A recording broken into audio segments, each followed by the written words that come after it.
प्रणाम। मैं आपका अपना विशु राय हाजिर हूँ विशु वारदात तक की एक और नई कहानी के साथ। साथियों, कहानी शुरू करें उससे पहले आप सभी साथी जितने भी साथी चैनल पर नए आए हैं, जुड़िए विशु वारदात तक के इस छोटे से परिवार से। चैनल को सब्सक्राइब करिए, अपना प्यार दीजिए, अपना सपोर्ट दीजिए। साथियों, आते हैं आज की कहानी पर। आज की जो घटना मैं आपको सुनाने जाने वाला हूँ, यह बेहद ही हैरान कर देने वाली है। कहते हैं जो पत्नी होती है वह घर की लक्ष्मी होती है। वह चाहे तो घर को बना दे और चाहे तो पति के जीवन के साथ साथ पूरे परिवार को बर्बाद कर दे। साथियों, एक ऐसी घटना घटती है जिसको सुनकर किसी को यकीन नहीं हो रहा था। दरअसल 10 अगस्त 2024 की सुबह एक परिवार में सब कुछ अच्छा चल रहा था। सभी लोग अपना बिल्कुल खुश थे। लेकिन जैसे ही 10 अगस्त की रात होती है, सभी लोग खाना खाने के बाद सोने के लिए जाते हैं। उस परिवार में महज 3 लोग थे, पति और एक 15 साल की बेटी और पत्नी। अब तीनों जब सोते हैं और जैसे ही सुबह होती है तो जो पति था वो बाहर सो रहा था। पति का नाम नासिर हुसैन रहता है। अब नासिर जैसे ही रात को सोता है और घर वाले सोते हैं, सुबह जब सोकर उठते हैं तो देखते हैं लड़की बाहर जब सुबह 6 बजे 11 अगस्त की सुबह उठकर जाती है अपने पापा को जगाने के लिए, तो वह देखती है कि उसके पापा बिल्कुल बोल नहीं रहे हैं और उनके सर पर चोट के निशान हैं और बगल में एक ईंट पड़ी थी जिस पर खून लगा हुआ था। अब वो अपने पिता को हिलाती डुलाती है। जब उसके पिता नहीं उठते हैं तो अपनी माँ के पास जाती है और माँ को बताती है कि माँ, पिताजी के सर पर चोट लगा है और ऐसा लग रहा है किसी ने उन्हें मारा है और वो बोल नहीं रहे हैं, उनकी हालत बहुत ख़राब है। अब जैसे ही उसकी पत्नी नूरी सुनती है, वह भागते हुए जाती है और देखती है कि जिस चारपाई पर वो सो रहे थे उस चारपाई का एक हिस्सा टूटा हुआ है और उसके पति के सिर पर गंभीर चोट के निशान है और बहुत ज़्यादा खून बहा हुआ है। और वहाँ पर पति को जगाने की जब कोशिश करती है तो उसका पति मर चुका था। अब वह चीखने लगती है, चिल्लाने लगती है। अब आसपास के लोग, पड़ोसी लोग आते हैं आवाज़ सुनकर, तो उसकी पत्नी को देखते हैं कि वो अपने पति को पकड़कर बैठकर रो रही है। अब जब लोग पूछते हैं कि आखिर ऐसा क्या हुआ है, और जैसे ही वो अपने पति के सर से अपने सर को हटाती है, वैसे ही लोग देखकर चौंक जाते हैं क्योंकि उस व्यक्ति का सर फटा हुआ था और काफ़ी ज़्यादा खून बहा हुआ था। चारपाई पर भी थोड़े बहुत खून के निशान थे। अब सबको ऐसा लग रहा था कि किसी ने हत्या कर दी है। अब पत्नी कहती है कि रात को ये बाहर सो रहे थे, किसी व्यक्ति से इनका झगड़ा हुआ था, लग रहा है वही व्यक्ति आकर इनकी हत्या कर दिया है। अब मामला पुलिस तक जाता है तो कोतवाली लगती है मल्लाव की। मल्लावा कोतवाली की पुलिस वहाँ पहुँचती है और जाकर बॉडी को लेकर पोस्टमार्टम के लिए भेज देती है। अब जांच पड़ताल शुरू होती है, आसपास के लोगों से पूछताछ होती है। तो लोगों का कहना था कि अगर कोई भी व्यक्ति बाहरी आकर उसे मारता तो चीखता चिल्लाता, या घर का भी कोई आदमी अगर उसे मारता तो आसपास बहुत से लोग सो रहे थे, वह चीख पुकार की आवाज़ जरूर सुनते। लेकिन रात में उस व्यक्ति ने ना कोई आवाज़ की, ना चीखने की कोशिश की। पता नहीं यह सब कैसे हो गया, कुछ भी पता नहीं है। अब पड़ोसियों की बात सुनकर पुलिस को घर वालों पर शक होता है। लेकिन बड़ी हैरानी की बात थी कि एक व्यक्ति का कत्ल होता है और किसी को कुछ पता नहीं चलता है, ना व्यक्ति चीखता है ना चिल्लाता है। अब पुलिस पोस्टमार्टम रिपोर्ट की आने की इंतजार कर रही थी और जैसे ही पोस्टमार्टम रिपोर्ट आती है, पता चलता है उस व्यक्ति के शरीर में बेहोशी की गोली दी गई थी, यानी कि पहले बेहोश किया गया था, उसके बाद उसकी हत्या की गई थी। अब पुलिस का शक उसकी पत्नी की तरफ जाता है। अब उसकी पत्नी से जब पूछताछ होती है तो उसकी पत्नी कहती है कि वो तो अपनी बेटी के साथ घर में सो रही थी। लेकिन जब बेटी से पूछताछ होती है तो उसकी 15 वर्षीय बेटी एक ऐसा खुलासा करती है जिसको सुनने के बाद पुलिस वाले ही नहीं बल्कि गांव वाले भी सन्न रह जाते हैं, उनके पैरों तले जमीन खिसक जाती है। दरअसल साथियों, कहानी की शुरुआत होती है साल 2014। नासिर हुसैन एक बेहद ही शरीफ इंसान, अपना काम धाम करता था। दुकान का एक उसका ऐसा बिजनेस था कि दुकान पर दिन भर बैठा रहता था। रात होते ही वह घर जाता था। लेकिन अब उसके जो पिता थे उस समय जिंदा थे, उन्होंने अपने बेटे की शादी नूरी नामक एक लड़की से, जो कि बेहद ही खूबसूरत और काफ़ी पढ़ी लिखी, और उस लड़की से अपने बेटे की शादी फिक्स कर देते हैं, यानी कि निकाह फिक्स कर देते हैं। और कुछ ही दिनों बाद दोनों का निकाह हो जाता है। अब नासिर अपनी बीवी नूरी के साथ काफ़ी खुश था, बेहद खूबसूरत बीवी। अब उसके साथ वह घूमने के लिए भी जाता, घर में अपना दिन भर अपनी बीवी से बातचीत करता, काफ़ी अच्छा परिवार चल रहा था। अब धीरे धीरे उसकी बीवी 1 साल बाद एक बच्ची को जन्म देती है। बच्ची धीरे धीरे बड़ी होने लगती है, लेकिन इसी बीच जो उसकी पत्नी रहती है, एक दिन जब उसका पति सोता है तो सोकर जब उठता है तो अपने आप को असहज महसूस करता है। उसे लगता है कि घर में कोई आया था उसके सोने के बाद। अब वो अपनी पत्नी से पूछता है तो पत्नी कहती है ऐसी कोई बात नहीं है, रात में तो आप सो गए थे, हम सब सभी सो रहे थे और घर में कौन आ सकता है। कुछ दिनों बाद उसके पिता की मौत हो जाती है। अब मौत होने के बाद वह काफ़ी परेशान रहता है। अब सभी जिम्मेदारी नासिर के कंधों पर आ जाती है, परिवार की, खेती बाड़ी की और दुकान की। अब वह सब कुछ देखने लगता है। अब इस दौरान वह दुकान पर रहता, खेती बाड़ी देखता और शाम को थका हारा आकर घर सो जाता था। अब एक दिन जब वह सोता है तो उसकी आंख अचानक से खुलती है। वह देखता है कि उसकी पत्नी किसी के साथ बातें कर रही है फ़ोन पर। तो अपनी पत्नी से पूछता है कि ये किससे बातें कर रही हो। तो नूरी कहती है वो अपने भाई से बात कर रही है। लेकिन उसके पति के दिमाग में तभी एक ख्याल आता है कि इसका तो कोई भाई ही नहीं है, आखिर किस भाई से बात कर रही है। जब वो पूछता है कि तुम किस भाई से बात कर रही थी तो वो बताती है कि उसके खाला का लड़का है, उसी से वो बातें कर रही थी। अब नासिर काफ़ी परेशान होता है और कहता है इतनी रात 11-12 बज रहे हैं, तुम्हें किसी और से बात करने की क्या ज़रूरत है। अब उसे अपनी पत्नी पर शक होने लगता है। अब इसी बीच अगले ही दिन एक उसी के मायके का लड़का उसके घर आता है और वह उसे अपने खाला का लड़का बताती है और घर में रुकने के लिए वो कहती है। रात होती है, मुर्गा वगैरह बनता है। अब नासिर जो रहता है उस अपने शाले की काफ़ी सेवा भगत करता है, लेकिन उससे वह अनजान रहता है। जैसे ही रात होती है उसके पति को गहरी नींद आने लगती है और जो लड़का रहता है वो अलग कमरे में सो रहा था। बेटी अभी छोटी रहती है। नासिर जैसे ही सो जाता है गहरी नींद में, वैसे ही उसकी पत्नी उठकर उस अपने खाला के लड़के के पास जाती है, जिसे वो खाला का लड़का बता रही थी। उसके पास जाती है और जाने के बाद उसके साथ शारीरिक संबंध बनाने लगती है। अब सुबह होती है और जब पति उठता है तो देखता है उसकी पत्नी उसके कमरे में नहीं है। जब वो ढूंढते हुए जाता है तो देखता है कि उसकी पत्नी बाहर काम कर रही है।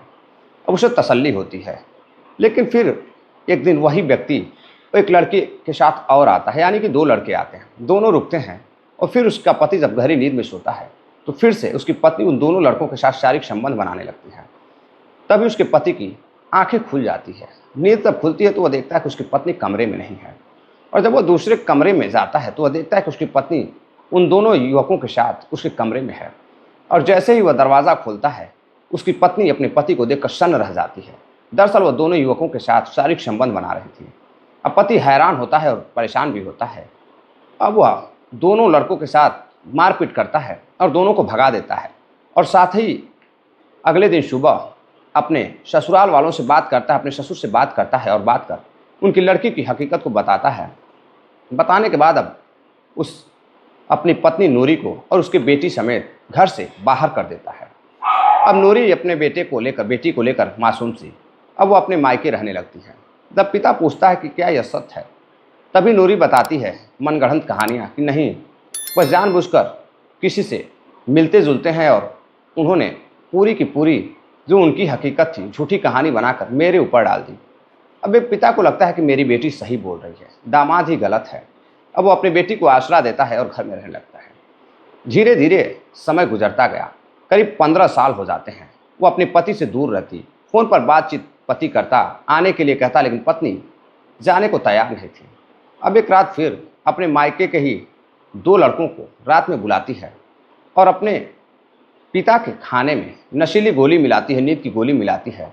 और जब उसके पिता सो जाते हैं, अब बेटी भी धीरे धीरे बड़ी हो चुकी थी, तो वह दोनों ही मोहल्ले लड़कों के साथ फिजिकल रिलेशन बनाने लगती है। अब फिजिकल रिलेशन बनाती उधर सभी लोग सो रहे थे। जैसे ही सुबह होने वाली होती दोनों लड़के चले जाते हैं। फिर अगले दिन किसी और को बुलाती, फिर अगले दिन किसी और को बुलाती, यानी कि मोहल्ले में कई लड़कों से उसका अफेयर चल रहा था और सभी के साथ बुलाकर कमरे पर शारीरिक संबंध बनाती थी। अब एक रात जब उसकी नींद खुलती है उसके नाना की, लड़की के नाना की, यानी कि नूरी के पिता की, तो वह देखते हैं कि उसकी बेटी कमरे में किसी के साथ है। अब गोली तो उसने दी थी, लेकिन शायद उस गोली ने सही से असर नहीं किया। अब नूरी के पिता जग जाते हैं और जगने के बाद सुबह करीब 4 बज रहे थे। जाकर देखते हैं तो उसकी बेटी किसी और व्यक्ति के साथ कमरे में आपत्तिजनक स्थिति में थी।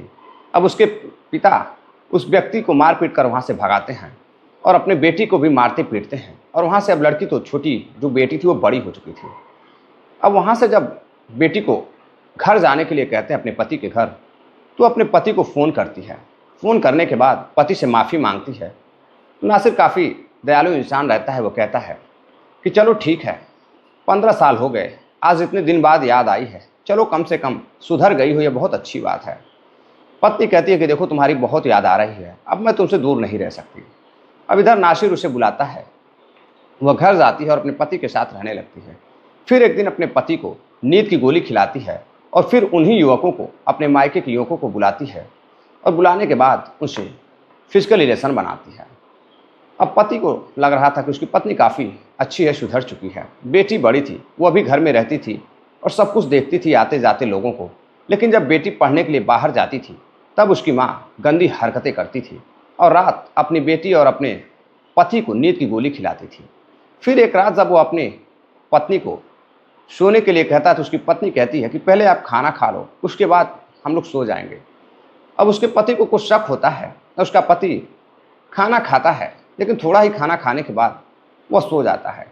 और जैसे ही रात होती है तो अपने ससुराल यानी कि नासिर के दोस्तों को ही फ़ोन कर बुलाती है, 2 से 3 लोगों को, और उनके साथ फिजिकल रिलेशन बनाने लगती है। तभी नासिर की नींद टूट जाती है और नासिर उसे रंगे हाथों पकड़ लेता है और उसकी पिटाई करने लगता है। लड़कों को भी गालियाँ गुप्ता देता है, वो भाग जाते हैं। लेकिन इसी बीच बेटी की भी नींद खुल जाती है। बेटी अपनी माँ की हरकतों को देख लेती है कि उसके पिता किस बात के लिए झगड़ा करते हैं। अब बेटी माँ को समझाने की कोशिश करती, लेकिन माँ समझने को तैयार नहीं थी, उसे हवस की लत लग चुकी थी। अब एक दिन और यानी कि 7 अगस्त को अब फिर से पति को नींद की गोली देती है। फिर से मोहल्ले के लड़कों को, आशिकों को बुलाती है और उनके साथ फिजिकल रिलेशन बनाना शुरू करती है। अब इस बीच उसकी बेटी उसे देख लेती है और उसे अपनी माँ को डांटती है कि मैं अपने पिता से ज़रूर कहूँगी कि तुम सुधरने वाली नहीं हो, तुम बिगड़ चुकी हो, तुम्हें शर्म भी नहीं आती है। बेटी भी अपनी माँ को डांटती है, लेकिन एक माँ को शर्म भी नहीं आ रही थी कि बेटी सब कुछ देख रही है और वो ऐसा किए जा रही थी। अब अगले ही दिन जब वह बेटी कहती कि उसके पिता से कहेगी, तो अपनी बेटी को इतना प्यार करती थी कि उसको समझाती है, लेकिन वो समझने को तैयार नहीं थी। रात होती है 10 अगस्त की रात को, जब वह सोता है तो उसे बेहोशी की गोली दे देती है अपने दोस्तों से मंगवा कर, अपने आशिकों से मंगवा कर। और जब वह बाहर चारपाई पर सो जाता है साथियों, तो नूरी उठती है और एक ईंट उठाती है और उसके सर पर वार करती है, गला दबाकर। बेहोशी की हालत में वह चीख भी नहीं सकता था और गला दबा करके उसकी हत्या कर देती है। हत्या करने के बाद जो खून इधर उधर लगता है, उन सारे कपड़ों को निकाल कर दूसरा कपड़ा पहनाती है और खून को साफ करती है। मिट्टी पर जो खून गिरा रहता है, मिट्टी को खोद कर वह वहाँ से फेंक देती है। चारपाई का एक हिस्सा वह तोड़ देती है जिस पर खून लगा हुआ था। उसे लगता है कि वह इससे बच जाएगी। वो अपने सबूत छिपाने की कोशिश कर रही थी। फिर घर में जाकर सो जाती है। अगले ही दिन सुबह जब उसकी बेटी उठकर जाती है तो देखती है कि उसके पिता के चेहरे पर खून लगा हुआ है, किसी ने उनकी हत्या कर दी है। अब वो आसपास लोगों से कहती है, लोग जुटते हैं और पुलिस जांच पड़ताल अब शुरू करती है। पोस्टमार्टम रिपोर्ट आती है तो पता चलता है कि नासिर को नींद की गोलियां, बेहोशी की गोलियां दी गई थी, उसके बाद उसकी हत्या की गई थी। अब पुलिस लोगों से पूछताछ करती है तो कुछ पता नहीं चलता है। उधर उसकी माँ से, बेटी की माँ से जब पूछताछ होती है, यानी कि नासिर की पत्नी से, तो नासिर की पत्नी इधर उधर की बातें करती, उसका रो रो कर बुरा हाल था। अब पुलिस को लगता है कि काफ़ी दुखी पत्नी है, लाचार बेचारी, इसके पति की मौत हुई है, वह बोलने के हालत में नहीं है। अब पुलिस बेटी से पूछताछ करती है तो बेटी बताती है कि दरअसल माँ की मोहल्ले में कई लोगों से नाजायज़ संबंध है और मायके में यानी कि उसके मामा के घर भी कई लोगों से नाजायज़ संबंध है। यहाँ तक कि जब वह पढ़ाई करती थी तो उस दौरान भी कई लोगों से उसके नाजायज़ संबंध थे। अब इसी दौरान पुलिस उसे गिरफ्तार करती है, उससे पूछताछ करती है तो सारा जुर्म कबूल कर लेती है और बताती है कि कॉलेज के समय में जब वह पढ़ती थी तो कई लड़कों से उसका संबंध था। एक राहुल नाम का लड़का जिससे वह प्यार करती थी, उसी के साथ वह जीने मरने की कस्में खाती थी। लेकिन राहुल के साथ रहते रहते उसे एक ऐसी लत लग गई साथियों कि वह फिर उसके दोस्तों के साथ, उसके साथ भी कई लड़कों के साथ उसके नाजायज़ संबंध रहे। अब एक व्यक्ति उसे अवैध संबंध बनाते हुए देख लेता है लड़कों से मिलते हुए देख लेता है तो वो उसके पिता से कहता है। तो नूरी के पिता उसकी शादी कर देते हैं। अब जब नूरी के पिता से भी पूछताछ होती है इस विषय में कि क्या यह घटना सत्य है, क्या वाकई में कहीं ये बनावटी कहानियां तो नहीं है, कहीं ऐसा तो नहीं है कि बेटी ने ही कत्ल किया हो और माँ को फंसाने की कोशिश कर रही हो, तो नूरी के पिता कहते हैं कि दरअसल 2014 में उसकी शादी हुई थी और कई लड़कों से उसका अफेयर चल रहे थे। कुछ दिनों पहले उसके पति ने उसे घर से भगा दिया था, तो मेरे यहाँ आकर रह रही थी। मुझे नींद का गोलियां खिलाकर वह मोहल्ले में कई लड़कों से संबंध बनाती थी। एक दिन जब मैंने उसे पकड़ा तो मारा पीटा समझाने की कोशिश की, लेकिन फिर भी मेरी बेटी समझने को तैयार नहीं थी और अंततः वह अपने पति के पास चली जाती है फ़ोन करके। और फिर उसने उस गंदी लत के लिए अपने पति को रुकावट समझ रही थी और अपने पति को ही मौत के घाट उतार दिया। अब साथियों, उसकी पत्नी को पुलिस गिरफ्तार करती है और कई धाराएं लगाकर जेल भेज देती है। अब इधर एक बेटी 15 साल की अकेली अब अपने नाना के साथ उसके घर पर रह रही है और एक माँ जिसको हवस की ऐसी लत लगती है कि अंधी हो जाती है कि अपने ही साथ साथ अपनी बेटी की ज़िंदगी, अपने पति की ज़िंदगी को भी बर्बाद कर देती है और एक नहीं कई घरों को वह बर्बाद करती है, तबाह करती है। तो साथियों, ये थी आज की पूरी कहानी। कई साथी अक्सर कमेंट करते हैं कि कहानी काल्पनिक है। साथियों, मेरे पास सबूत रहता है, बहुत रिसर्च करने के बाद ही मैं कहानियाँ आप तक लेकर आता हूँ। काफ़ी विश्वास से कहानियाँ लेकर आता हूँ क्योंकि आप लोगों को विश्वास भी रहता है। अब कई साथी कमेंट करते हैं कि ऐसी ही कहानी क्यों। साथियों, कई कहानियाँ मैंने आप लोगों को सुनाई है, लेकिन बहुत से कम लोग जो कहानियाँ काफ़ी बेहतरीन और मोटिवेशनल होती है लोग सुनने को तैयार होते हैं। और सब नाजायज़ संबंधों की कहानियाँ होती तो बहुत से लोग उसे सुनते हैं। तो मैंने सोचा कि आज यह कहानी इतनी दर्दनाक है, आप लोगों को सुननी चाहिए और जागरूक रहना चाहिए। तो साथियों, इस कहानी को सुनाने का उद्देश्य आपको जागरूक करना है, किसी को हैरान करना या परेशान करना नहीं है, और यह एक सत्य घटना है। तो साथियों, चलते चलते कुछ साथियों ने कमेंट किया है जिन्होंने अपना नाम लेने की अपील की है, जिनका नाम है विजय कुमार सिंह हैं, संदीप कुमार हैं, आशीष सिंह जी हैं, रामनाथ कुमार हैं श्रीनगर से, सोहनलाल सेठिया हैं ब्यावर राजस्थान के रहने वाले हैं, सतीश गुप्ता हैं उत्तर प्रदेश मऊ के रहने वाले हैं, पंकज सिंह हैं उत्तर प्रदेश मऊ के रहने वाले हैं। तो साथियों, अपना प्यार दीजिएगा। कहानी कैसी लगी और उस महिला के साथ सरकार को, गवर्नमेंट को, जज साहब को क्या सज़ा देनी चाहिए, उस महिला के साथ क्या सलूक होना चाहिए, यह आप कमेंट कर अपनी राय ज़रूर दीजिएगा। मिलते हैं एक और नई कहानी के साथ, तब तक के लिए अपना ख्याल रखिएगा, अपने देश का ख्याल रखिएगा। जय हिंद, नमस्कार।